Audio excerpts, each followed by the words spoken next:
একটা good case. কেসটি 4 মাস আগে এসেছিল, দেখা যাচ্ছে 26/4/24 এসেছিলো। সালফার দিয়েছিলাম যথারীতি। কেসটি ছিল কি ছিল, কেসটি ছিল হচ্ছে জিইআইডি, আর ছিল অ্যাংজাইটি নিউরোসিস।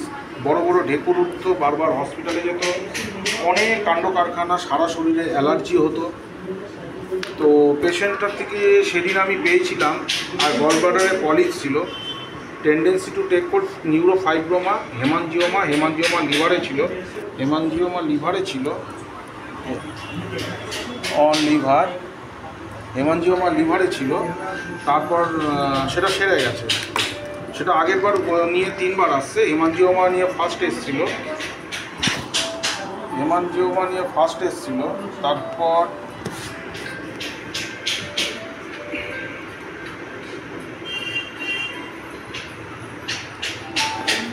হেমানজিওমা নিয়ে ফার্স্ট এসেছিল, লিভারে হেমানজিওমা, সেই হেমানজিওমা সেরে গেছিলো। তো এরপর এসেছিলো অ্যাংজাইটি নিউরোসিস, অনেকবার হসপিটালে ভর্তি হয়েছে। এই অ্যাংজাইটি নিউরোসিস নিয়ে প্রচুর বমি, পেট ব্যথা, চোখ মুখ উল্টে যাওয়া, এরকম মারাত্মক সিভিয়ার পেন, এই নিয়ে ভর্তি হয়েছে। ছেলেটি খুবই ভালো, ম্যাথামেটিক্সের পিএইচডি। এখন সেদিন পেয়েছিলাম, একটু জিপটা আমি দেখিয়ে দিচ্ছি। জিপটা মাথা তো জিপটা হচ্ছে মাঝখানে ফাড় আছে, ময়েস্ট ক্লিন টান, বেশি টর্কেসটা নেই। তো সালফার দিয়েছিলাম, অ্যালার্জি ঠ্যালার্জি ছিল, এখন অ্যালার্জি ঠ্যালার্জি নেই।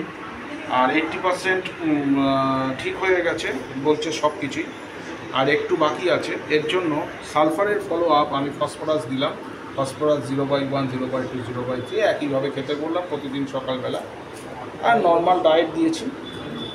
আর এই হচ্ছে আজকের কেসটি। হ্যাঁ, এই হচ্ছে আজকের কেসটি, অনেক ভালো আছে, একটা ফিডব্যাকও দিয়েছে পেশেন্টটি। সালফারের পর ফসফরাস দিলাম। ফসফরাস কেন দিলাম? ফসফরাসে anxiety, company desire, sympathy for others, আগে ছিল patient, tendency to take cold অতটা নেই। আর এছাড়া অ্যালার্জি ফসফরাসও আছে, নিউরোফাইব্রোমা, আর আছে হচ্ছে হেমানজিওমা, আর ওর একটা ব্লিডিং হেমারেজের হিস্ট্রি আছে, হেমাচুরিয়া। এছাড়াও কী যেন বললে, কী যেন ছিল ওই পাইলসের মতো, কি ওই কি বাংলায় বলি বলে, বলিটাকে পাইলস বলে বোধহয়। সেখান থেকে রক্তপাতের হিস্ট্রি ছিল। এই সব কিছু এছাড়াও সেরকম ইউরিন পাস করে, সেই ইউরিন পাস করার সময় তার একটু বারুদ গন্ধ বেরোয় ইউরিন থেকে, মাঝে সাথে বারুদ গন্ধ বেরোয়। ফসফরাসের স্পেসিফিক জিনিস হচ্ছে একটু বারুদ গন্ধ বেরাবে, সালফার টাইপ স্মেল বেরোয়। এই জন্যই ফসফরাস স্পেসিফিক আমি এখানে অ্যাডভাইস করলাম। ইউরিন ফ্লোটা লো হয়ে যায়, ওর জন্য মেকানিক্যাল কিছু থাকতে পারে। যাই হোক, থ্যাংক ইউ ভেরি মাচ। আজকে কেসটা এতটাই।